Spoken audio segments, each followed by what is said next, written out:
back. Now, with the burning question as to who will become the next Maharashtra Chief Minister if Mahayuti wins, the BJP's go-to man in Maharashtra is the former Chief Minister Devendra Fadnavis himself, who is now clearing the air, claiming that he is not in the race to become the CM again. It's a Times Now exclusive. Listen in. अगर strike rate की बात करें तो लोकसभा चुनाव में जिस तरह का स्ट्राइक रेट था उसमें शरद पवार की एनसीपी सबसे आगे दिखी। अगर देखा जाए तो कहीं ना कहीं स्ट्राइक रेट में कांग्रेस आपसे बहुत ज्यादा आगे दिखी। शिंदे शिवसेना का परफॉर्मेंस अच्छा था, उद्धव ठाकरे थोड़े पीछे रहे। मैं पूछना चाहती हूं कि आप अब भी क्या सीनियर अलायंस पार्टनर हैं महायुति में? शिंदे शिवसेना क्या आपसे आगे निकलेगी और मुख्यमंत्री कौन होगा? पहली बात तो यह है कि अगर आप लोकसभा के चुनाव का ठीक से एनालिसिस करें तो आपके ध्यान में यह आएगा कि भारतीय जनता पार्टी ही सबसे बड़ी पार्टी थी।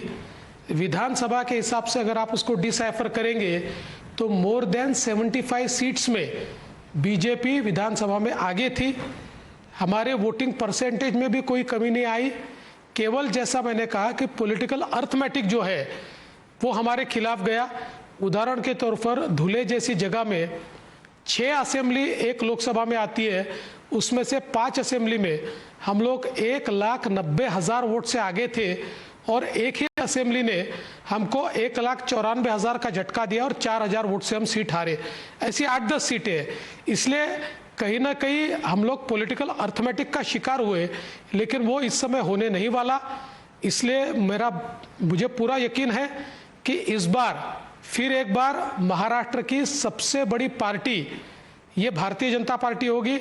सबसे बड़ा अलायंस ये महायुति होगा।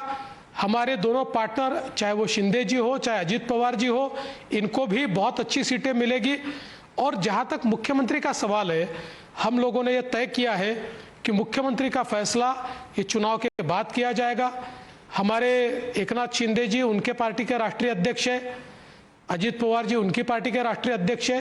तो ये दोनों राष्ट्रीय अध्यक्ष हमारे राष्ट्रीय अध्यक्ष जी के साथ, हमारे पार्लियामेंट्री बोर्ड के साथ बैठकर फैसला करेंगे। जो फैसला होगा वो मुख्यमंत्री होगा।